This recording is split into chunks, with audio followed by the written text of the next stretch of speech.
The Red House Mystery by A. Milne. Chapter 15. Mrs. Norbury Confides in Dear Mr. Gillingham. They left the road, and took the path across the fields, which sloped gently downwards toward Jallands. Antony was silent, and since it is difficult to keep up a conversation with a silent man for any length of time, Bill had dropped into silence too. Or rather, he hummed to himself, hit at thistles in the grass with his stick, and made uncomfortable noises with his pipe. But he noticed that his companion kept looking back over his shoulder, almost as if he wanted to remember, for a future occasion, the way by which they were coming. Yet there was no difficulty about it, for they remained all the time in view of the road, and the belt of trees above the long park wall which bordered its further side stood out clearly against the sky. Antony, who had just looked round again, turned back with a smile. "What's the joke?"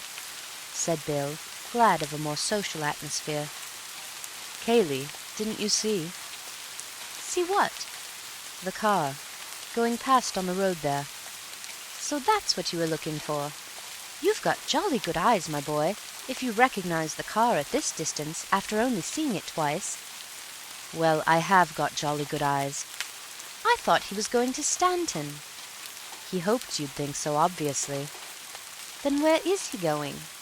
"The library, probably, to consult our friend Usher, after making quite sure that his friends Beverley and Gillingham really were going to Jallands, as they said." Bill stopped in the middle of the path. "I say, do you think so?" Antony shrugged his shoulders. "I shouldn't be surprised.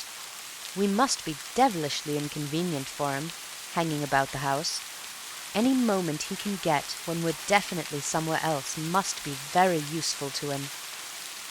"Useful for what?" "Well, useful for his nerves, if nothing else. We know he's mixed up in this business. We know he's hiding a secret or two. Even if he doesn't suspect that we're on his tracks, he must feel that at any moment we might stumble on something." Bill gave a grunt of assent, and they went slowly on again. "What about tonight?" he said, after a lengthy blow at his pipe. "Try a piece of grass," said Antony, offering it to him. Bill pushed it through the mouthpiece, blew again, said, "That's better," and returned the pipe to his pocket. "How are we going to get out without Cayley knowing?" "Well, that wants thinking over. It's going to be difficult. I wish we were sleeping at the inn. Is this Miss Norbury by any chance?" Bill looked up quickly. They were close to Jallands now, an old thatched farmhouse which, after centuries of sleep, had woken up to a new world, and had forthwith sprouted wings. Wings, however, of so discreet a growth that they had not brought with them any obvious change of character, and Jallands, even with a bathroom, was still Jallands, to the outward view at any rate. Inside, it was more clearly Mrs. Norbury's. "Yes, Angela Norbury," murmured Bill. "Not bad-looking, is she?"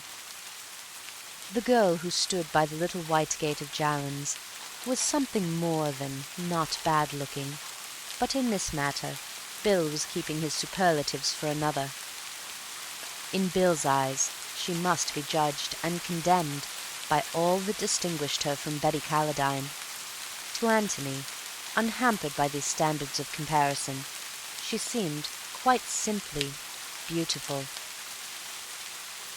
"Cayley asked us to bring a letter along," explained Bill, when the necessary handshakings and introductions were over. "Here you are. You will tell him, won't you, how dreadfully sorry I am about what has happened? It seems so hopeless to say anything, so hopeless even to believe it, if it is true what we've heard." Bill repeated the outline of events of yesterday. "And yes, and Mr. Ablett hasn't been found yet?" She shook her head in distress. "It still seems to have happened to somebody else, somebody we didn't know at all." But then, with a sudden grave smile which included both of them, "But you must come and have some tea." "It's awfully decent of you," said Bill awkwardly. "But you will, won't you?" she said to Antony. "Thank you very much." Mrs. Norbury was delighted to see them, as she always was to see any man in her house who came up to the necessary standard of eligibility. When her life work was completed and summed up in those beautiful words, "A marriage has been arranged and will shortly take place between Angela, daughter of the late John Norbury," then she would utter a graceful Nunc Dimittis and depart in peace to a better world, if heaven insisted, but preferably to her new son-in-law's more dignified establishment, for there was no doubt that eligibility meant not only eligibility as a husband. But it was not as eligibles that the visitors from the Red House were received with such eagerness today, and even if her special smile for possibles was there, it was instinctive rather than reasoned.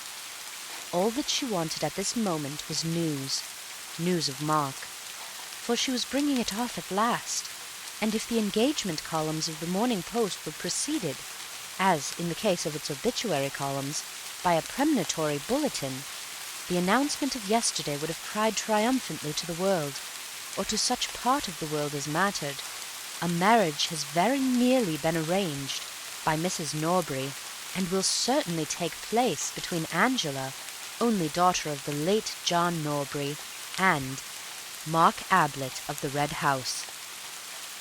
And coming across it on his way to the sporting page, Bill would have been surprised, for he had thought that, if anybody, it was Cayley. To the girl it was neither. She was often amused by her mother's ways, sometimes ashamed of them, sometimes distressed by them. The Mark Ablett affair had seemed to her particularly distressing, for Mark was so obviously in league with her mother against her. Other suitors upon whom her mother had smiled had been embarrassed by that championship. Mark appeared to depend on it as much as on his own attractions. Great though he thought these to be, they went a-wooing together. It was a pleasure to turn to Cayley, that hopeless ineligible. But alas, Cayley had misunderstood her. She could not imagine Cayley in love until she saw it, and tried too late to stop it. That was 4 days ago. She had not seen him since, and now here was his letter. She dreaded opening it. It was a relief to feel that at least she had an excuse for not doing so while her guests were in the house. Mrs. Norbury recognized at once that Antony was likely to be the more sympathetic listener, and when tea was over, and Bill and Angela had been dispatched to the garden with the promptness and efficiency of the expert, dear Mr. Gillingham found himself on the sofa beside her, listening to many things which were of even greater interest to him than she could possibly have hoped. "It is terrible, terrible," she said. "And to suggest that dear Mr. Ablett—" Antony made suitable noises. "You've seen Mr. Ablett for yourself. A kinder, more warm-hearted man." Antony explained that he had not seen Mr. Ablett.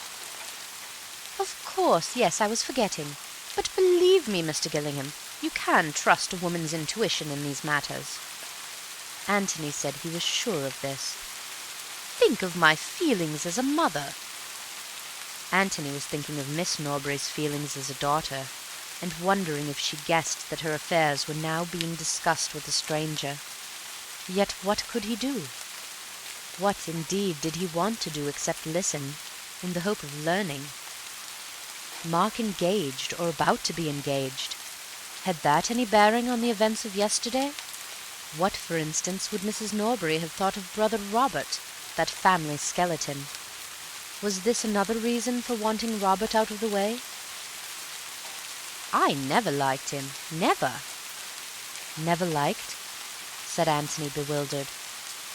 "That cousin of his, Mr. Cayley." "Oh!" "I ask you, Mr. Gillingham, am I the sort of woman to trust my little girl to a man who would go about shooting his only brother?" "I'm sure you wouldn't, Mrs. Norbury." "If there has been any shooting done, It has been done by somebody else." Anthony looked at her inquiringly. "I never liked him," said Mrs. Norbury firmly. "Never!" However, thought Anthony to himself, that didn't quite prove that Cayley was a murderer. "How did Miss Norbury get on with him?" he asked cautiously. "There was nothing in that at all," said Miss Norbury's mother emphatically. "Nothing. I would say so to anybody." "Oh, I beg your pardon. I never meant—" "Nothing. I can say that for dear Angela with perfect confidence. Whether he made advances—" She broke off with a shrug of her plump shoulders. Anthony waited eagerly. "Naturally they met. Possibly he might have, I don't know. But my duty as a mother was clear, Mr. Gillingham." Mr. Gillingham made an encouraging noise. "I told him quite frankly that, how shall I put it, that he was trespassing. Tactfully, of course, but frankly." "You mean," said Anthony, trying to speak calmly, "that you told him that, Mr. Ablett and your daughter—" Mrs. Norbury nodded several times. "Exactly, Mr. Gillingham. I had my duty as a mother." "I am sure, Mrs. Norbury, that nothing would keep you from doing your duty, but it must have been disagreeable, particularly if you weren't quite sure." "He was attracted, Mr. Gillingham. Obviously attracted." "Who would not be?" said Anthony with a charming smile. "It must have been something of a shock to him, too." "It was just that which made me so glad that I had spoken. I saw at once that I had not spoken a moment too soon." "There must have been a certain awkwardness about the next meeting," suggested Anthony. "Naturally. He has not been here since. No doubt they would have been bound to meet up at the Red House sooner or later." "Oh, this was only quite lately?" "Last week, Mr. Gillingham. I spoke just in time." "Ah," said Anthony under his breath. He had been waiting for it. He would have liked now to have gone away, so that he might have thought over the new situation by himself, or perhaps, preferably, to have changed partners for a little while with Bill. Miss Norbury would hardly be ready to confide in a stranger with the readiness of a mother, but he might have learnt something by listening to her. For which of them had she had the greater feeling, Cayley or Mark? Was she really prepared to marry Mark? Did she love him, or the other, or neither? Mrs. Norbury was only a trustworthy witness in regard to her own actions and thoughts. He had learnt all that was necessary of those, and only the daughter now had anything left to tell him. But Mrs. Norbury was still talking. "Girls are so foolish, Mr. Gillingham," she was saying. "It is so fortunate that they have mothers to guide them. It was so obvious to me from the beginning that dear Mr. Ablett was just the husband for my little girl. You never knew him?" Anthony said again that he had not seen Mr. Ablett. "Such a gentleman, so nice-looking in his artistic way. A regular Velasquez. I should say Van Dyck. Angela would have it that she could never marry a man with a beard. As if that mattered when—" She broke off, and Anthony finished her sentence for her. "The Red House is certainly charming," he said. "Charming, quite charming. And it's not as if Mr. Ablett's appearance were in any way undistinguished. Quite the contrary. I'm sure you agree with me." Anthony said that he had never had the pleasure of seeing Mr. Ablett. "Yes, and quite the centre of the literary and artistic world. So desirable in every way." She gave a deep sigh and communed with herself for a little. Anthony was about to snatch the opportunity of leaving, when Mrs. Norbury began again. "And then there's this scapegrace brother of his. He was perfectly frank with me, Mr. Gillingham. He would be. He told me of his brother, and I told him that I was quite certain it would make no difference to my daughter's feelings for him. After all, the brother was in Australia." "When was this? Yesterday?"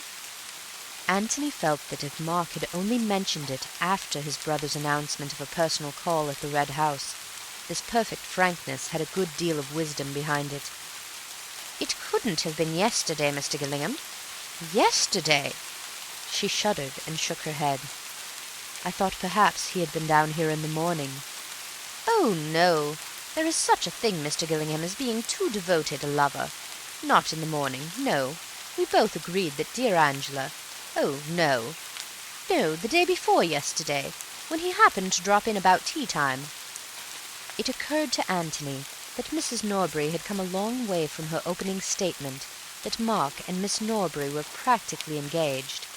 She was now admitting that dear Angela was not to be rushed, that dear Angela had, indeed, no heart for the match at all. "The day before yesterday, as it happened, dear Angela was out. Not that it mattered. He was driving to Middleston. He hardly had time for a cup of tea, so that even if she had been in—" Antony nodded absently. This was something new. Why did Mark go to Middleston the day before yesterday? But, after all, why shouldn't he? 100 reasons unconnected with the death of Robert might have taken him there. He got up to go. He wanted to be alone at least with Bill. Mrs. Norbury had given him many things to think over, but the great outstanding fact which had emerged was this, that Cayley had reason to hate Mark. Mrs. Norbury had given him that reason. To hate? Well, to be jealous anyhow. But that was enough.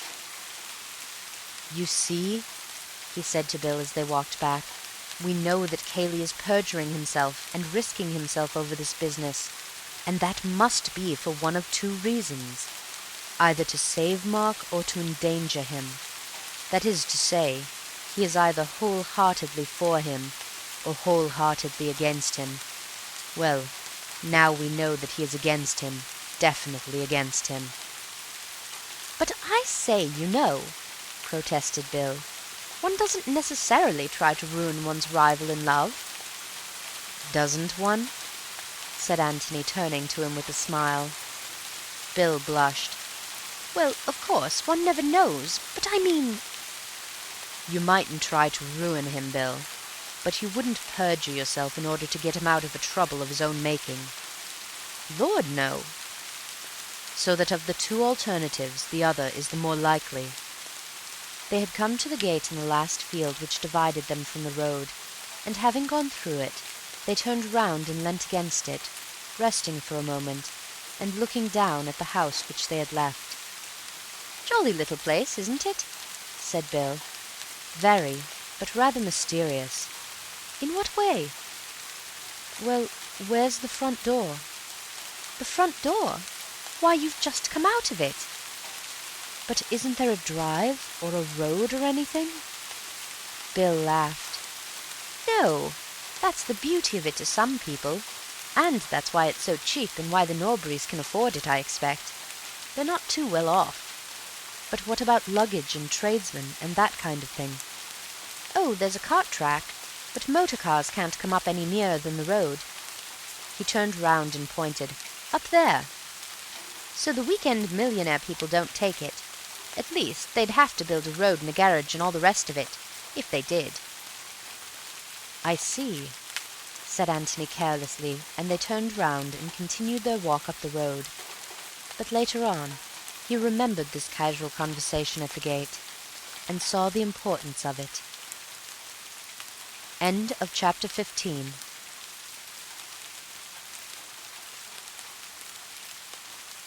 Chapter 16.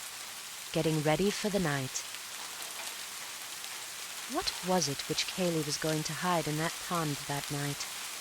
Antony thought that he knew now. It was Mark's body.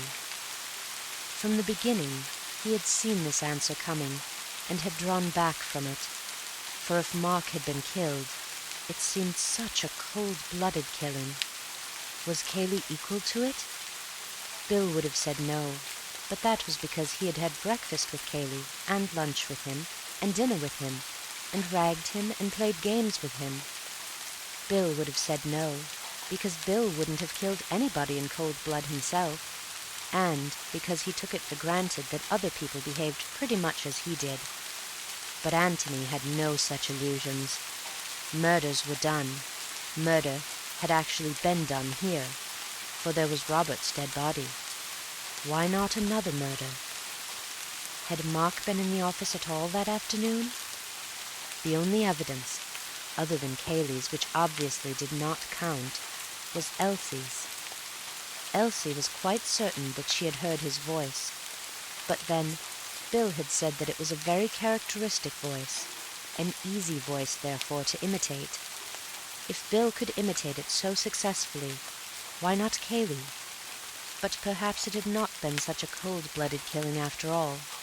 Suppose Cayley had had a quarrel with his cousin that afternoon over the girl whom they were both wooing. Suppose Cayley had killed Mark, either purposely in a sudden passion, or accidentally, meaning only to knock him down. Suppose that this had happened in the passage, say about 2 o'clock, either because Cayley had deliberately led him there, or because Mark had casually suggested a visit to it. One could imagine Mark continually gloating over that secret passage. Suppose Cayley there, with the body at his feet, feeling already the rope around his neck, his mind darting this way and that in frantic search for a way of escape. And suppose that suddenly and irrelevantly he remembers that Robert is coming to the house at 3 o'clock that afternoon. Automatically he looks at his watch. In half an hour's time. He must think of something quickly. Shall he bury the body in the passage and let it be thought that Mark ran away, frightened at the mere thought of his brother's arrival?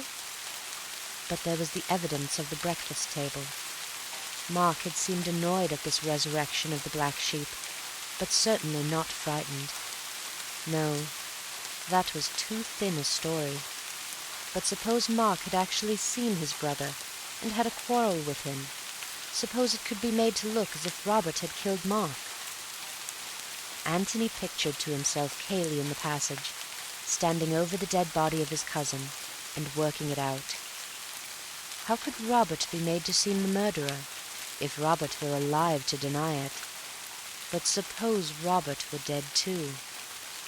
He looks at his watch again. Only 25 minutes now. Suppose Robert were dead too. Robert dead in the office, and Mark dead in the passage. How does that help? Madness! But if the bodies were brought together somehow, and Robert's death looked like suicide, was it possible? Madness again. Too difficult. Only 20 minutes now. Too difficult to arrange in 20 minutes. Can't arrange a suicide. Too difficult. Only 19 minutes. And then the sudden inspiration. Robert dead in the office. Mark's body hidden in the passage. Impossible to make Robert seem the murderer, but how easy to make Mark. Robert dead and Mark missing. Why, it jumped to the eye at once. Mark had killed Robert, accidentally. Yes, that would be more likely. And then had run away. Sudden panic. He looks at his watch again. 15 minutes. But plenty of time now. The thing arranges itself. Was that the solution? Antony wondered. It seemed to fit in with the facts as they knew them. But then, so did that other theory which he had suggested to Bill in the morning. "Which one?" said Bill. They had come back from Jallan's through the park, and were sitting in the copse above the pond, from which the inspector and his fishermen had now withdrawn. Bill had listened with open mouth to Antony's theory, and save for an occasional "By Jove!" had listened in silence.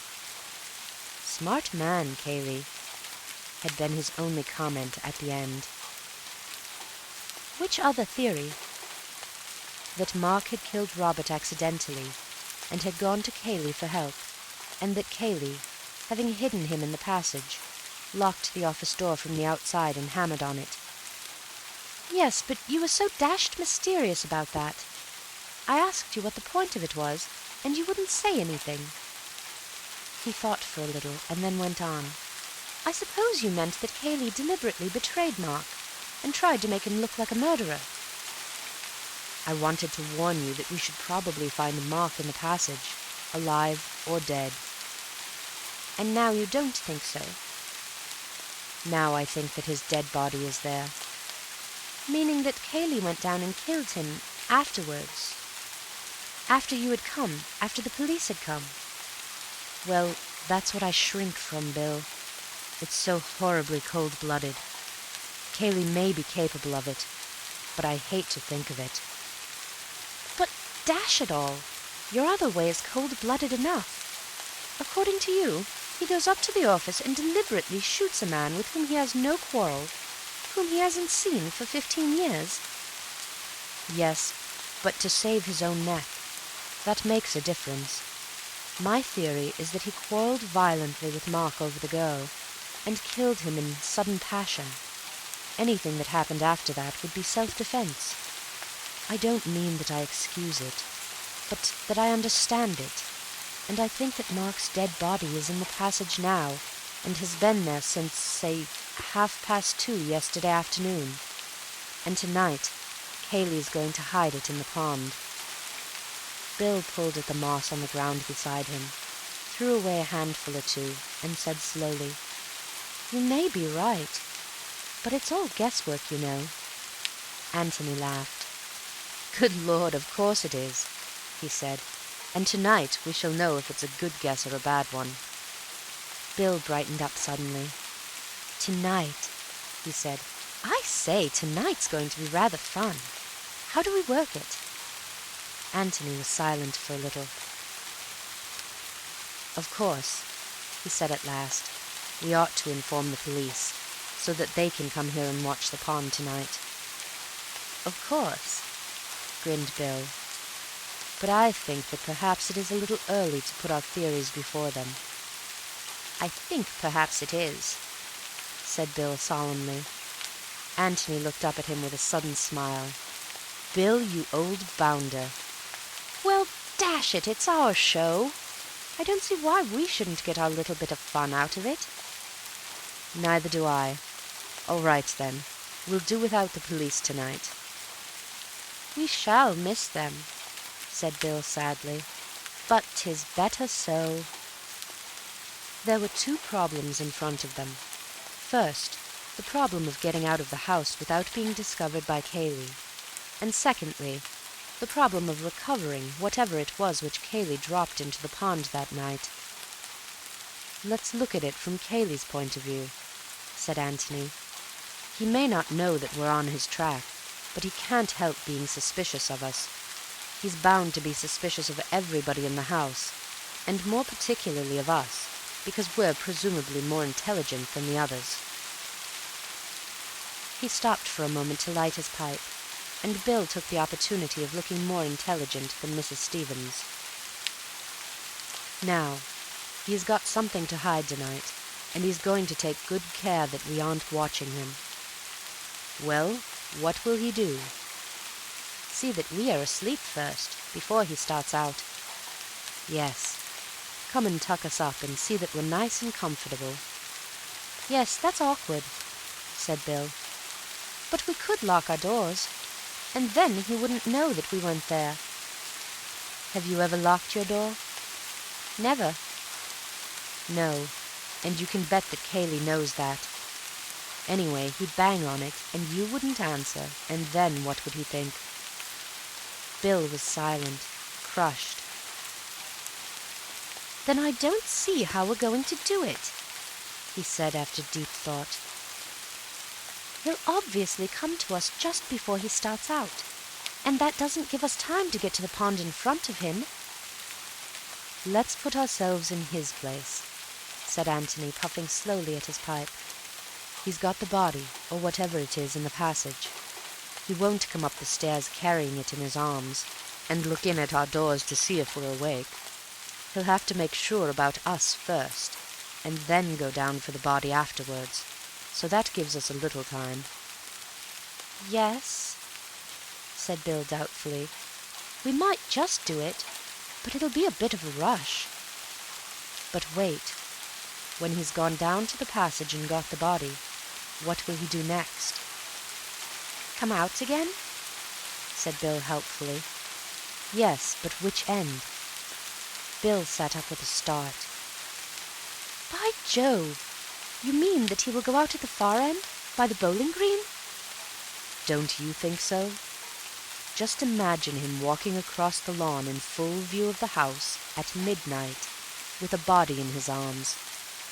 Think of the awful feeling he would have in the back of his neck, wondering if anybody, any restless sleeper, had chosen just that moment to wander to the window and look out into the night. There's still plenty of moonlight, Bill. Is he going to walk across the park in the moonlight, with all those windows staring at him? Not if he can help it. But he can get out by the bowling green, and then come to the pond without ever being in sight of the house at all." "You're right.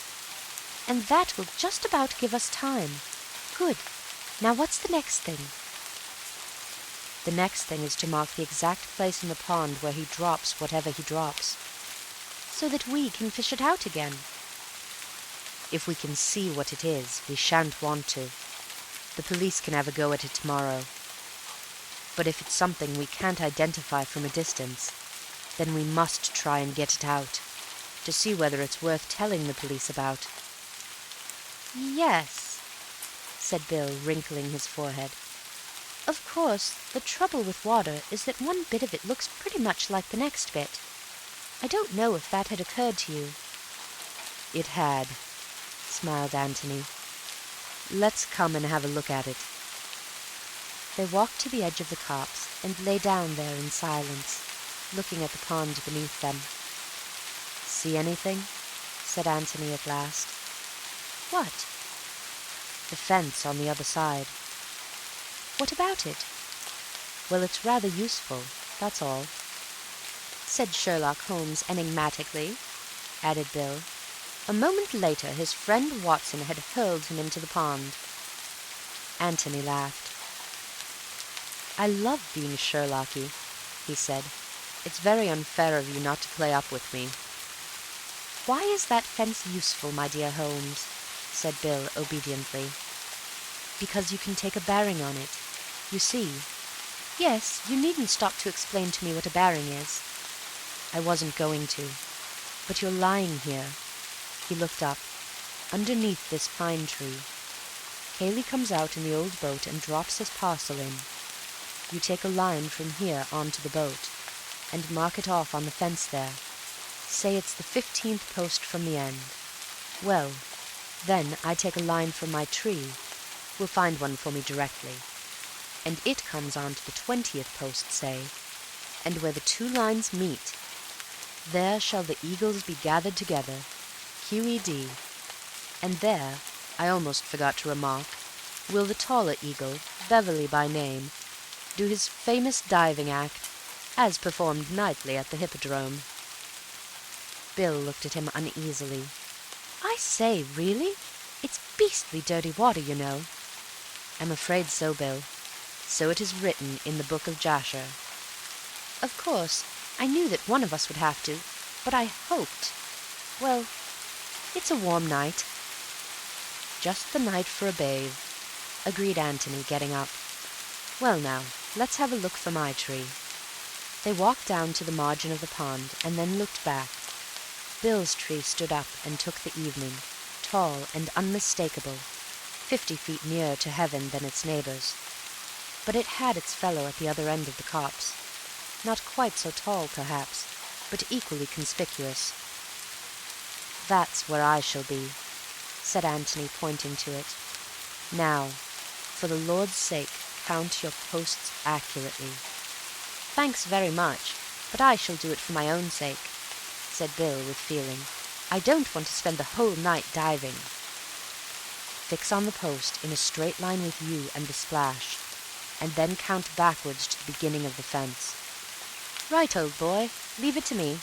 I can do this on my head." "Well, that's how you will have to do the last part of it," said Antony with a smile. He looked at his watch. It was nearly time to change for dinner. They started to walk back to the house together. "There's one thing which worries me rather," said Antony. "Where does Cayley sleep?" "Next door to me." Why? Well, it's just possible that he might have another look at you after he's come back from the pond. I don't think he'd bother about it in the ordinary way, but if he is actually passing your door, I think he might glance in. I shan't be there. I shall be at the bottom of the pond, sucking up mud. Yes. Do you think you could leave something in your bed that looked vaguely like you in the dark? A bolster with a pajama coat round it, and one arm outside the blanket, and a pair of socks or something for the head. You know the kind of thing. I think it would please him to feel that you were still sleeping peacefully." Bill chuckled to himself. "Rather. I'm awfully good at that. I'll make him up something really good. But what about you?" "I'm at the other end of the house. He's hardly likely to bother about me a second time, and I shall be so very fast asleep at his first visit. Still, I may as well, to be on the safe side." They went into the house. Cayley was in the hall as they came in. He nodded and took out his watch. "Time to change?" he said. "Just about," said Bill. "You didn't forget my letter?" "I did not. In fact, we had tea there." "Ah." He looked away and said carelessly, "How were they all?" "They sent all sorts of sympathetic messages to you, and all that sort of thing." "Oh, yes." Bill waited for him to say something more, and then, as nothing was coming, he turned round, said, "Come on, Tony," and led the way upstairs. "Got all you want?" he said at the top of the stairs. "I think so. Come and see me before you go down." "Right-o." Antony shut his bedroom door behind him and walked over to the window. He pushed open a casement and looked out. His bedroom was just over the door at the back of the house. The side wall of the office, which projected out onto the lawn beyond the rest of the house, was on his left. He could step out onto the top of the door, and from there drop easily to the ground. Getting back would be a little more difficult. There was a convenient water pipe, which would help.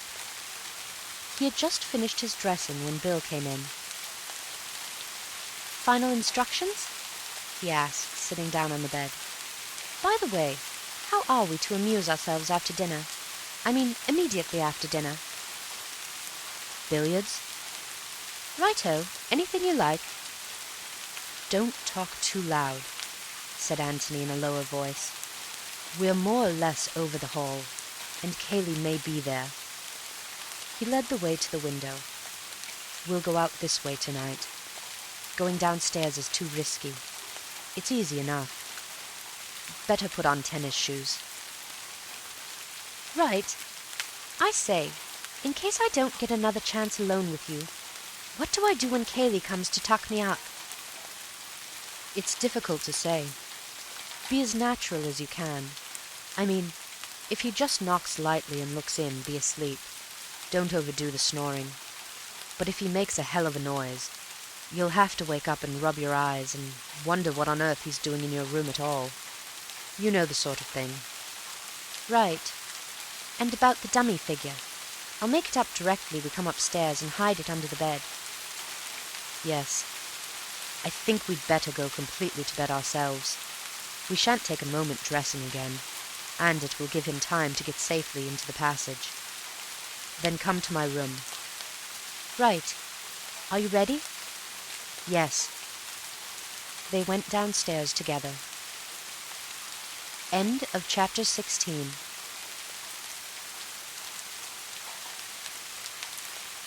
Chapter 17. Mr. Beverley takes the water.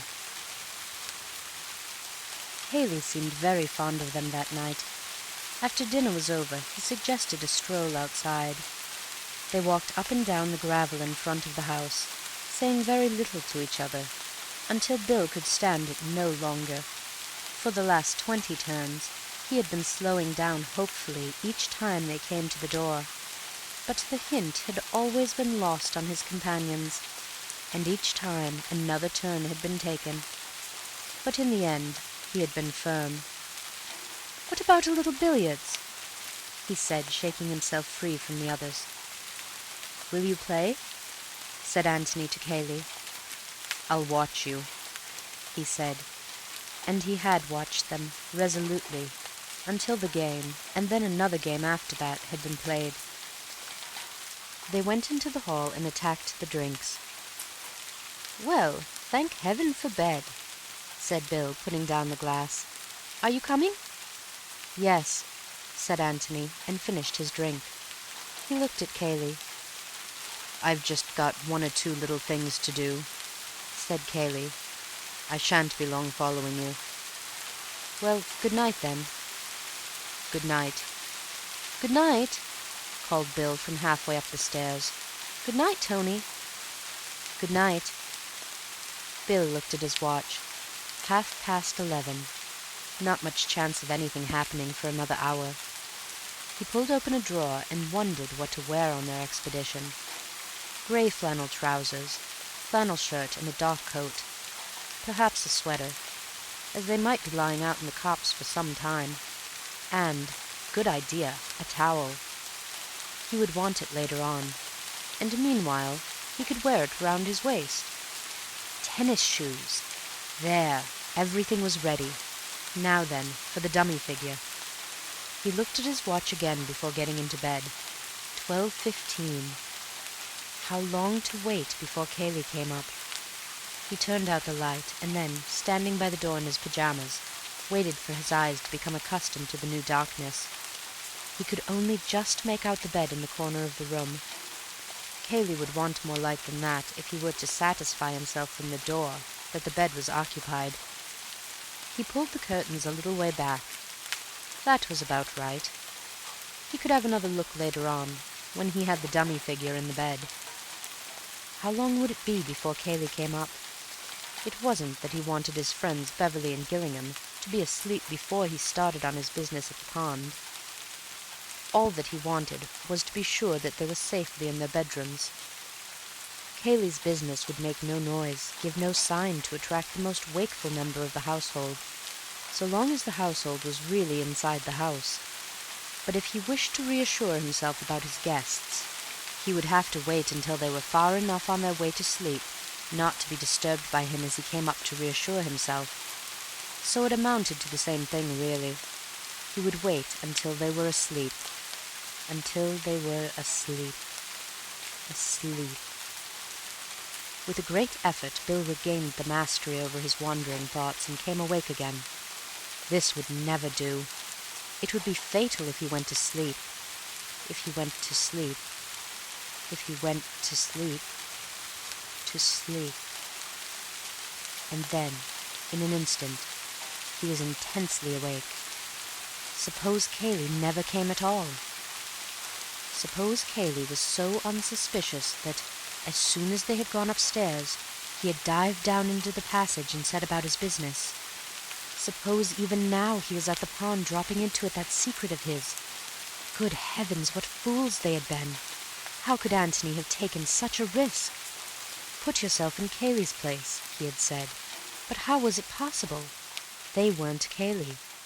Cayley was at the pond now. They would never know what he had dropped into it. Listen.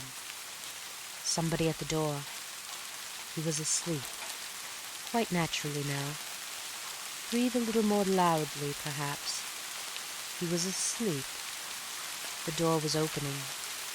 He could feel it opening behind him. Good Lord. Suppose Cayley really was a murderer. Why, even now he might be... No, he mustn't think of that. If he thought of that, he would have to turn round. He mustn't turn round. He was asleep. Just peacefully asleep. But why didn't the door shut? Where was Cayley now? Just behind him? And in his hand? No, he mustn't think of that. He was asleep. But why didn't the door shut? The door was shutting. There was a sigh from the sleeper in the bed, a sigh of relief which escaped him involuntarily. But it had a very natural sound, a deep breath from a heavy sleeper. He added another one to it to make it seem more natural. The door was shut. Bill counted 100 slowly and then got up. As quickly and noiselessly as possible he dressed himself in the dark. He put the dummy figure in the bed, arranged the clothes so that just enough, but not too much of it was showing, and stood by the door looking at it. For a casual glance the room was just about light enough. Then very quietly, very slowly he opened the door. All was still. There was no light from beneath the door of Cayley's room. Very quietly, very carefully he crept along the passage to Antony's room. He opened the door and went in. Antony was still in bed. Bill walked across to wake him up, and then stopped rigid, and his heart thumped against his ribs. There was somebody else in the room. "All right, Bill?" said a whispering voice, and Antony stepped out from the curtains. Bill gazed at him without saying anything. "Rather good, isn't it?" said Antony, coming closer and pointing to the bed. "Come on. The sooner we get out now, the better." He led the way out of the window, the silent Bill following him. They reached the ground safely and noiselessly, went quickly across the lawn and so over the fence into the park. It was not until they were out of sight of the house that Bill felt it safe to speak. "I quite thought it was you in bed," he said. "I hoped you would. I shall be rather disappointed now if Cayley doesn't call again. It's a pity to waste it." "He came all right just now?" "Oh, rather. What about you?" Bill explained his feelings picturesquely. "There wouldn't have been much point in his killing you," said Antony prosaically, "besides being too risky." "Oh," said Bill, and then, "I had rather hoped that it was his love for me which restrained him." Antony laughed. "I doubt it. You didn't turn up your light when you dressed?" "Good Lord, no. Did you want me to?" Antony laughed again and took him by the arm. "You're a splendid conspirator, Bill. You and I could take on anything together." The pond was waiting for them, more solemn in the moonlight. The trees which crowned the sloping bank on the far side of it were mysteriously silent. It seemed that they had the world very much to themselves. Almost unconsciously Antony spoke in a whisper. "There's your tree, there's mine. As long as you don't move, there's no chance of his seeing you. After he's gone, don't come out till I do. He won't be here for a quarter of an hour or so don't be impatient." "Right-ho," whispered Bill. Antony gave him a nod and a smile, and they walked off to their posts.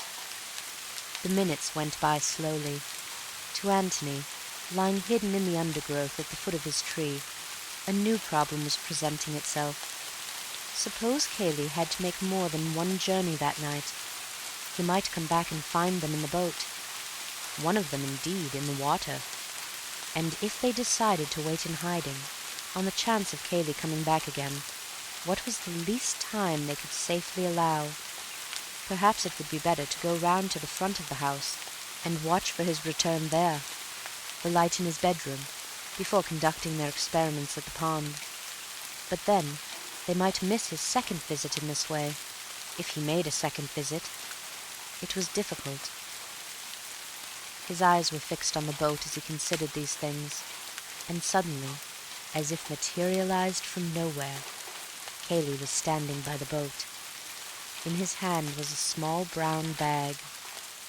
Cayley put the bag in the bottom of the boat, stepped in, and using an oar as a punt pole, pushed slowly off. Then, very silently, he rowed towards the middle of the pond. He had stopped. The oars rested on the water. He picked up the bag from between his feet, leant over the nose of the boat, and rested it lightly on the water for a moment. Then he let go. It sank slowly. He waited there, watching, afraid perhaps that it might rise again. Antony began to count. And now Cayley was back at his starting place. He tied up the boat, looked carefully round to see that he had left no traces behind him, and then turned to the water again. for a long time, as it seemed to the watchers, he stood there, very big, very silent in the moonlight. At last he seemed satisfied. Whatever his secret was, he had hidden it.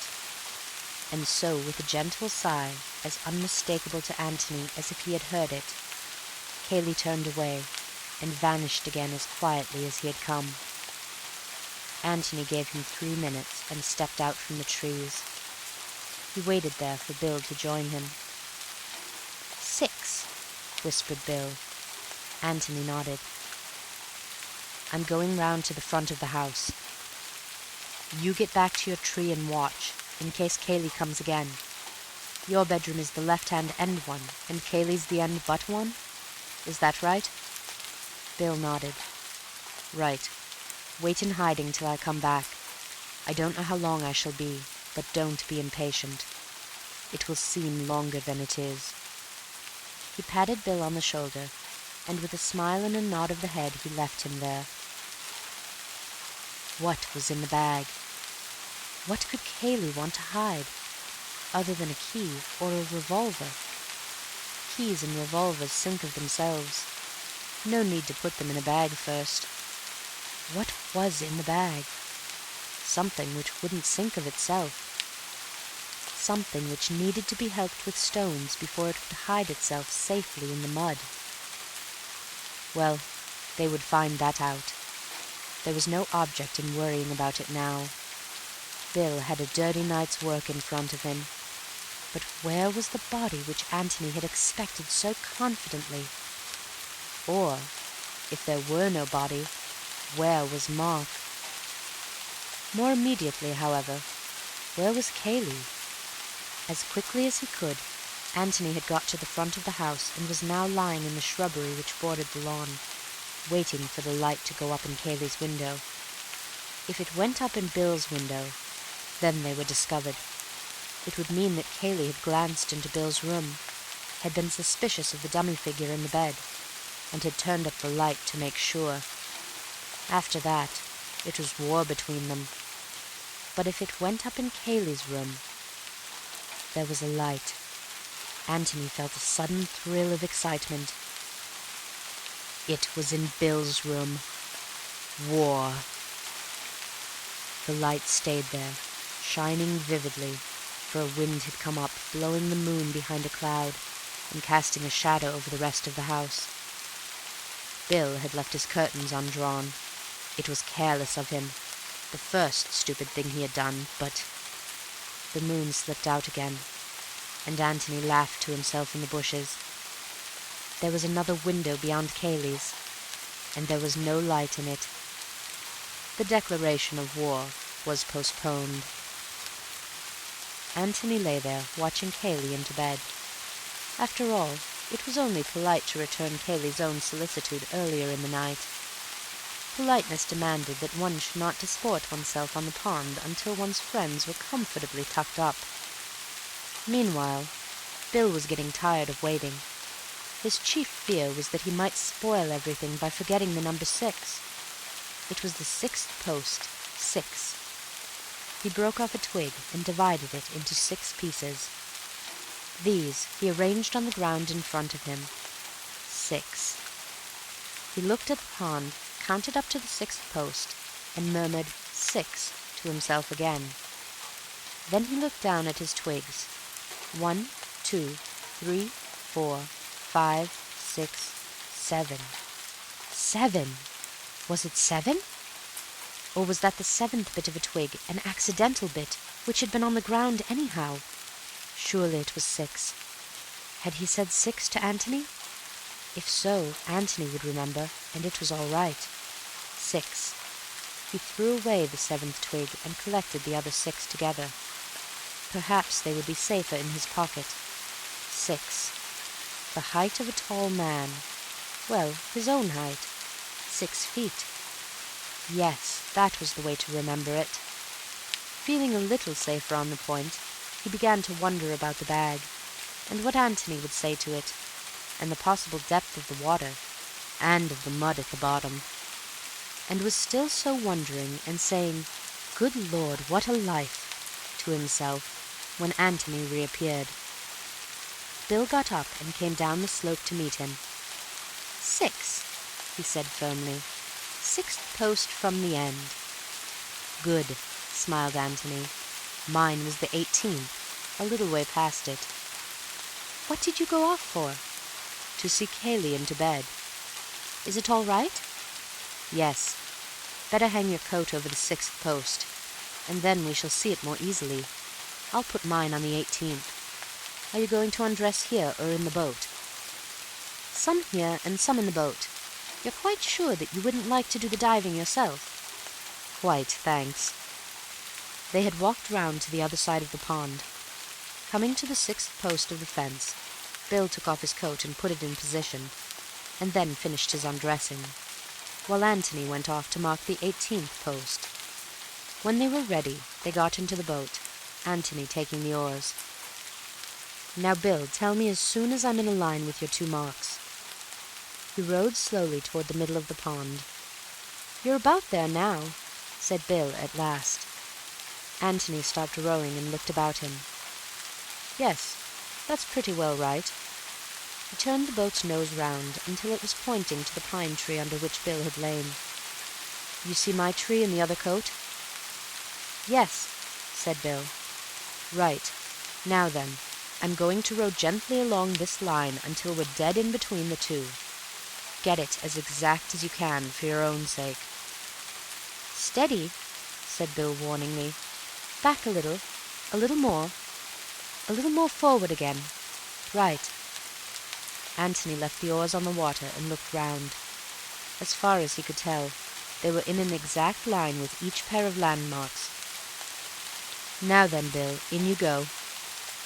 Bill pulled off his shirt and trousers and stood up. You mustn't dive from the boat, old boy, said Antony hastily. You'll shift its position. Slide in gently. Bill slid in from the stern and swam slowly round to Antony. What's it like? Said Antony. Cold. Well, here's luck to it. He gave a sudden kick, flashed for a moment in the water, and was gone. Antony steadied the boat and took another look at his landmarks. Bill came up behind him with a loud explosion. It's pretty muddy, he protested. Weeds? No, thank the Lord. Well, try again. Bill gave another kick and disappeared. Again Antony coaxed the boat back into position, and again Bill popped up, this time in front of him. I feel that if I threw you a sardine, said Antony with a smile, you'd catch it in your mouth quite easily. It's awfully easy to be funny from where you are. How much longer have I got to go on doing this?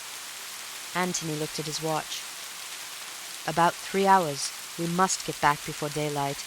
But be quicker if you can, because it's rather cold for me sitting here. Bill flicked a handful of water at him and disappeared again. He was under for almost a minute this time, and there was a grin on his face when it was visible again. I've got it, but it's devilish hard to get up. I'm not sure that it isn't too heavy for me. That's all right, said Antony. He brought out a ball of thick string from his pocket. Get this through the handle if you can, and then we can both pull. Good man. He paddled to the side, took one end of the string and paddled back again. Now then. 2 minutes later the bag was safely in the boat. Bill clambered in after it, and Antony rowed back. Well done, Watson, he said quietly as they landed. He fetched their 2 coats and then waited, the bag in his hand, while Bill dried and dressed himself. As soon as the latter was ready, he took his arm and led him into the copse. He put the bag down and felt in his pockets. I shall light a pipe before I open it, he said. What about you? Yes. They sat down, and taking the bag between his knees, Antony pressed the catch and opened it. Clothes? Said Bill. Antony pulled out the top garment and shook it out. It was a wet brown flannel coat. Do you recognize it? He asked. Mark's brown flannel suit. The one he has advertised as having run away in?"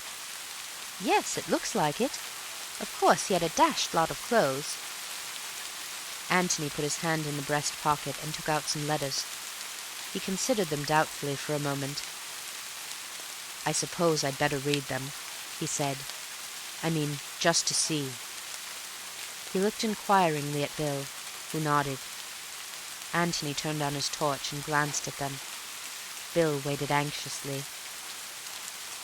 "Yes, Mark." "Hullo! What is it?" "The letter that Cayley was telling the inspector about, from Robert. 'Mark, your loving brother is coming to see you.' Yes, I suppose I had better keep this. Well, that's his coat. Let's have out the rest of it."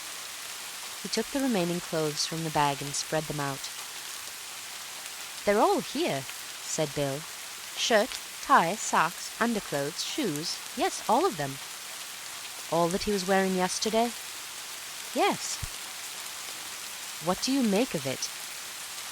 Bill shook his head and asked another question. "Is it what you expected?" Antony laughed suddenly. "It's too absurd," he said. "I expected... well, you know what I expected. A body.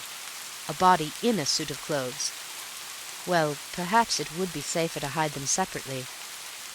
The body here, and the clothes in the passage, where they would never betray themselves. And now he takes a great deal of trouble to hide the clothes here, and doesn't bother about the body at all." He shook his head. "I'm a bit lost for the moment, Bill, and that's the fact." "Anything else there?" Antony felt in the bag. "Stones and... yes, there's something else." He took it out and held it up. "There we are, Bill." It was the office key. "By Jove, you were right." Antony felt in the bag again, and then turned it gently upside down on the grass. A dozen large stones fell out, and something else. He flashed down his torch.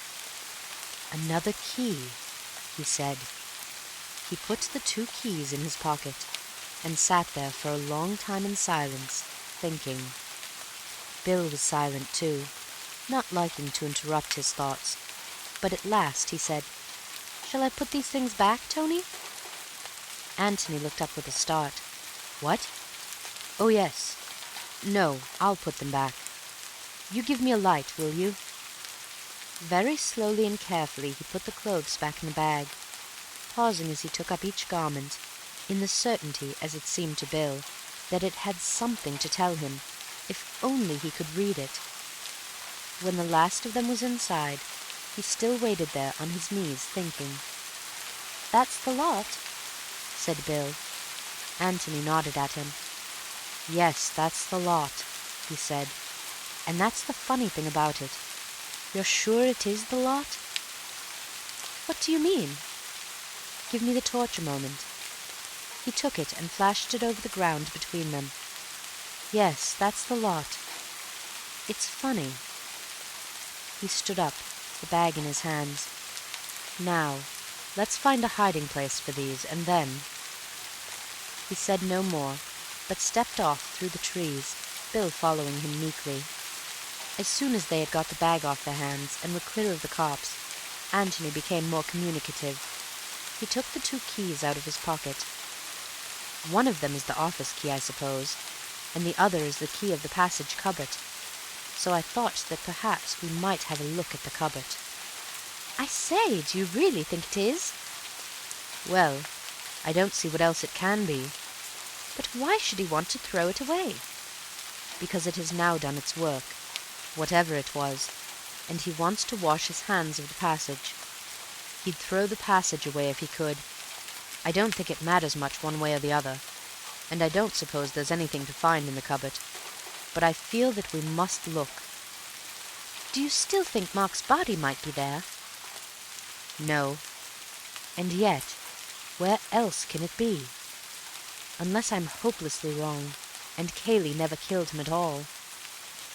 Bill hesitated, wondering if he dare advance his theory. "I know you'll think me an ass."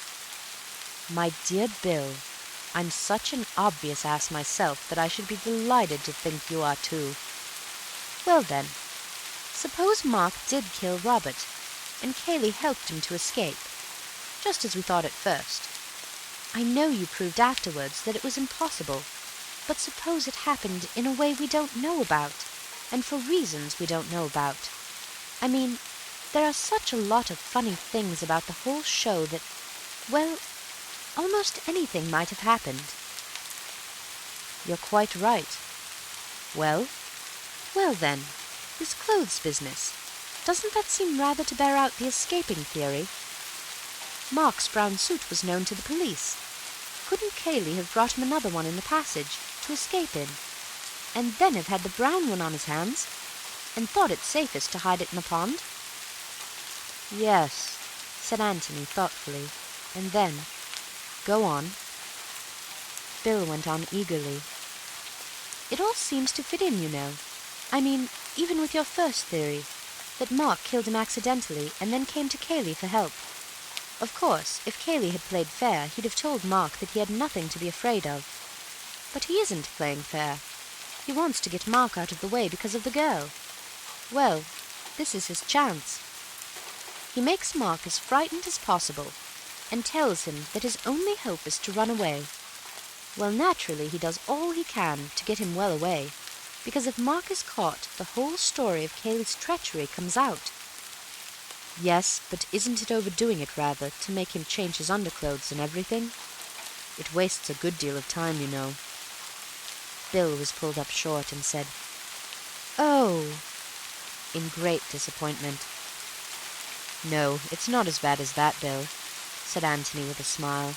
"I dare say the underclothes could be explained. But here's the difficulty. Why did Mark need to change from brown to blue, or whatever it was, when Cayley was the only person who saw him in brown?" The police description of him says that he is in a brown suit. Yes, because Cayley told the police. You see, even if Mark had had lunch in his brown suit, and the servants had noticed it, Cayley could always have pretended that he had changed into blue after lunch, because only Cayley saw him afterwards. So if Cayley had told the inspector that he was wearing blue, Mark could have escaped quite comfortably in his brown without needing to change at all. "But that's just what he did do!" cried Bill triumphantly. "What fools we are!" Antony looked at him in surprise, and then shook his head. "Yes, yes," insisted Bill. "Of course, don't you see?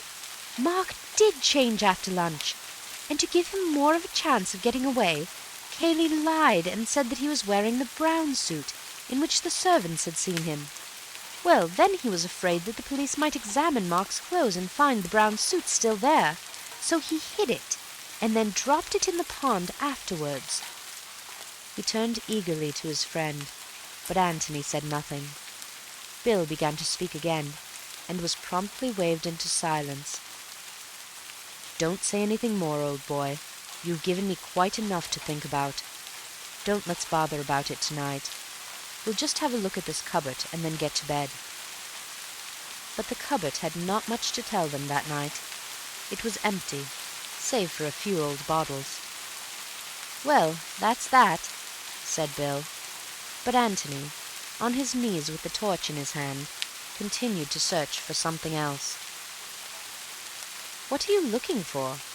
asked Bill at last. "Something that isn't there," said Antony, getting up and dusting his trousers, and he locked the door again. End of chapter 17.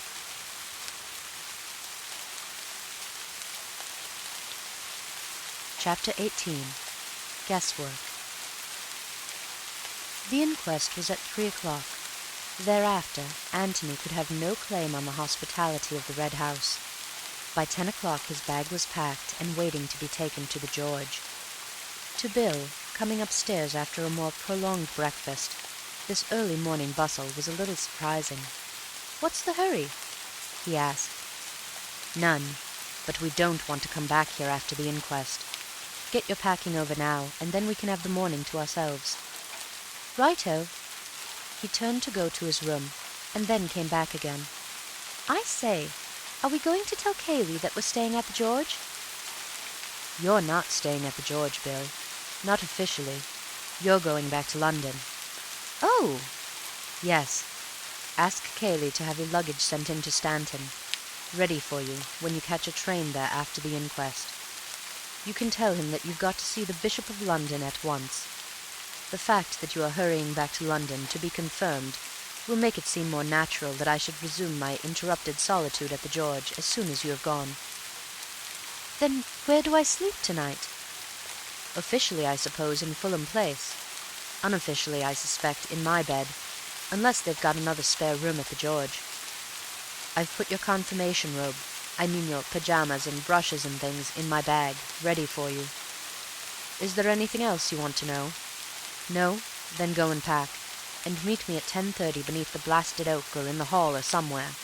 I want to talk and talk and talk, and I must have my Watson." "Good," said Bill, and went off to his room. An hour later, having communicated their official plans to Cayley, they wandered out together into the park. "Well?" said Bill as they sat down underneath a convenient tree. "Talk away." "I had many bright thoughts in my bath this morning," began Antony. "The brightest one of all was that we were being damned fools, and working at this thing from the wrong end altogether." "Well, that's helpful."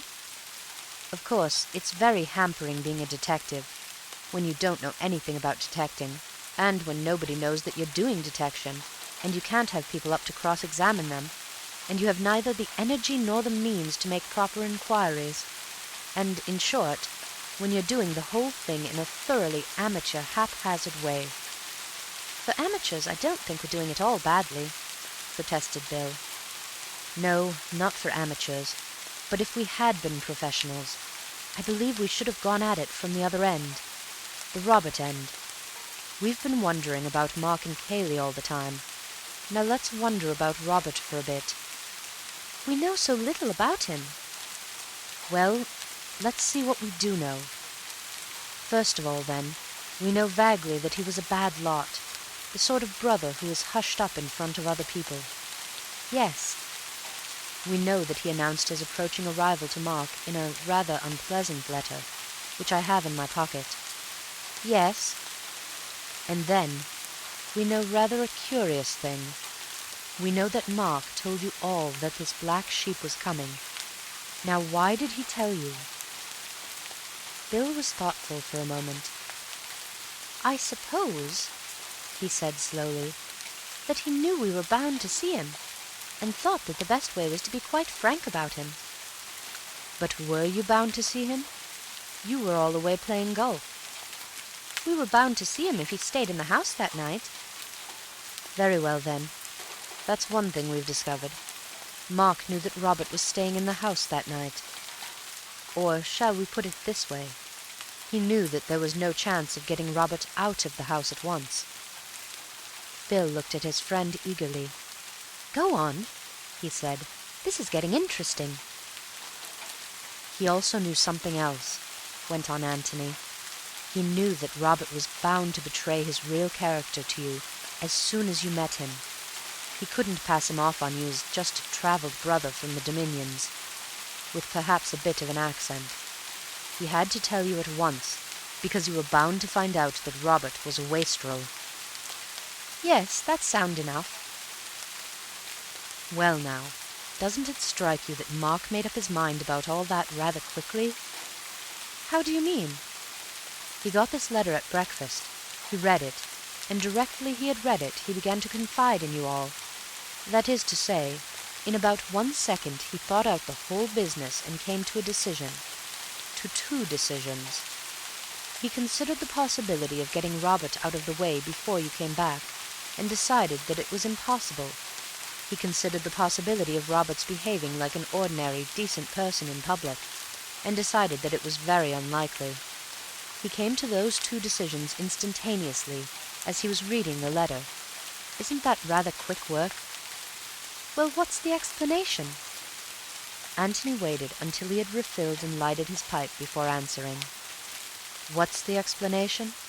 Well, let's leave it for a moment and take another look at the two brothers, in conjunction this time with Mrs. Norbury." "Mrs. Norbury?" said Bill, surprised. "Yes. Mark hoped to marry Miss Norbury. Now, if Robert really was a blot upon the family honor, Mark would want to do one of two things. Either keep it from the Norburys altogether, or else, if it had to come out, tell them himself before the news came to them indirectly.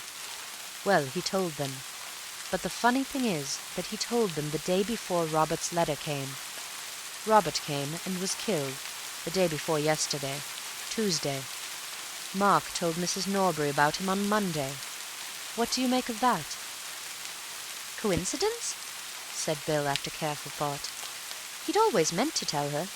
His suit was prospering, and just before it was finally settled, he told her. That happened to be Monday. On Tuesday he got Robert's letter, and felt jolly glad that he'd told her in time." "Well, it might be that, but it's rather a curious coincidence. And here is something which makes it very curious indeed. It only occurred to me in the bath this morning.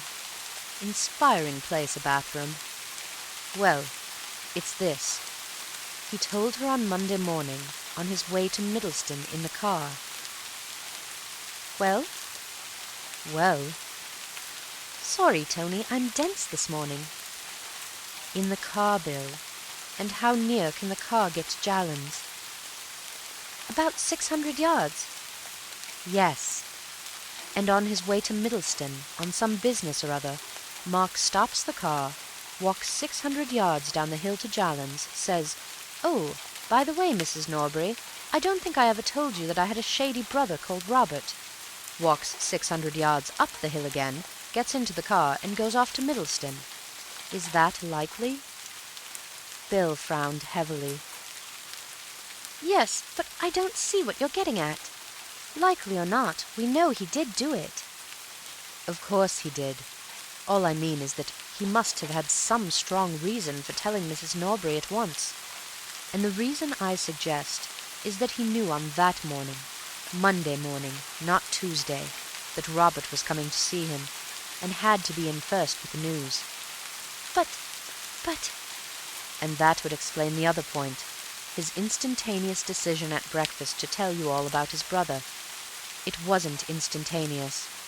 He knew on Monday that Robert was coming, and decided then that you would all have to know." Then how do you explain the letter?" "Well, let's have a look at it." Antony took the letter from his pocket and spread it out on the grass between them. "Mark, your loving brother is coming to see you tomorrow, all the way from Australia. I give you warning so that you will be able to conceal your surprise, but not, I hope, with pleasure.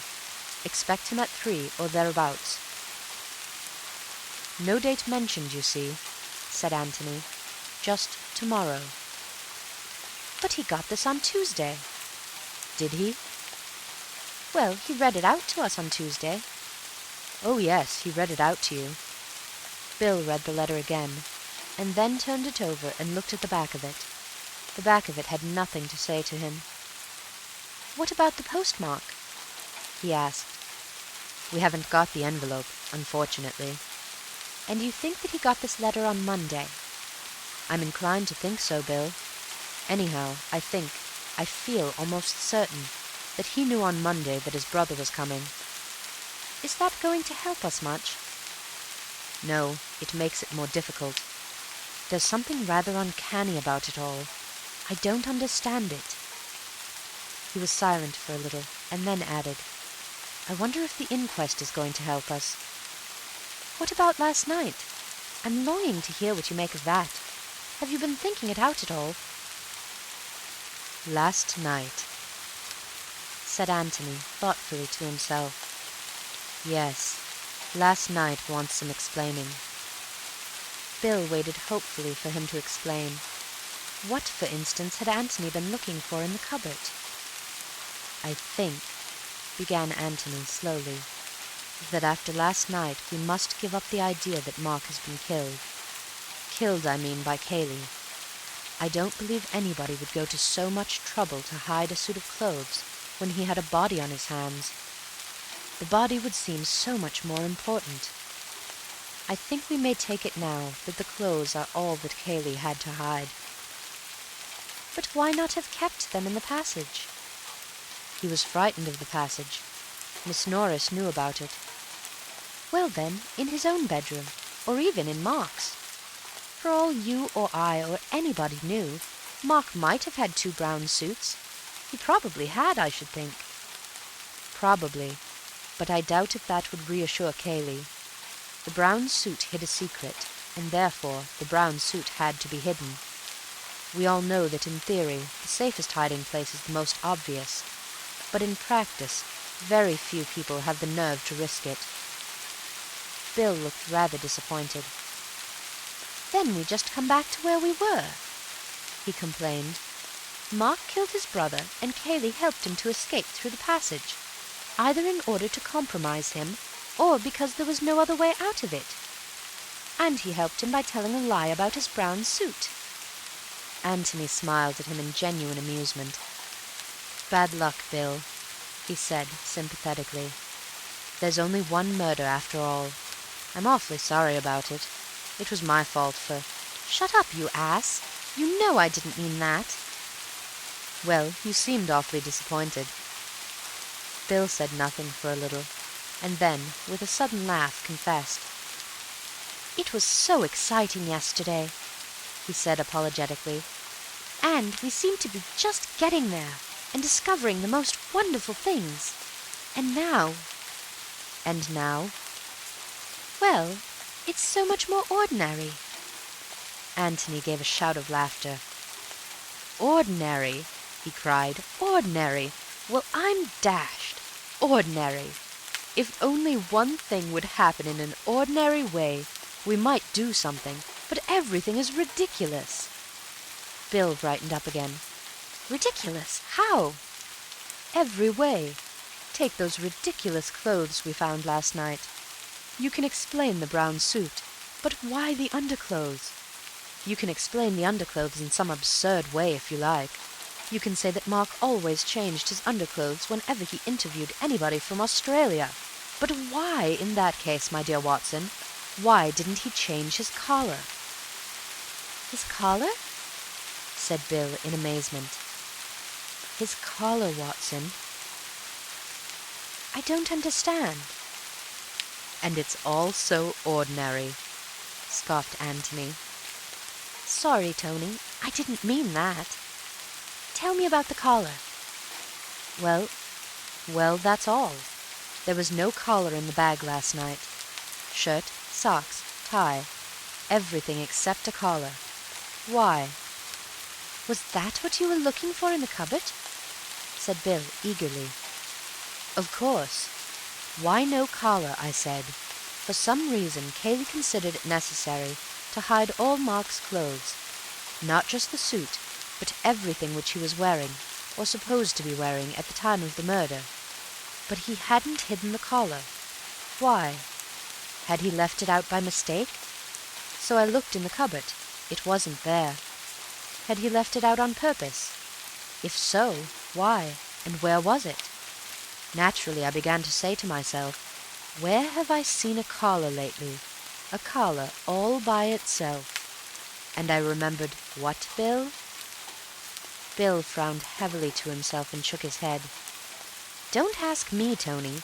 I can't—" By Jove! He threw up his head. "In the basket in the office bedroom!" Exactly. "But is that the one?" The one that goes with the rest of the clothes? I don't know. Where else can it be? But if so, why send the collar quite casually to the wash in the ordinary way, and take immense trouble to hide everything else? Why? Bill bit hard at his pipe, but could think of nothing to say. "Anyhow," said Antony, getting up restlessly, "I'm certain of one thing. Mark knew on the Monday that Robert was coming here." End of chapter 18.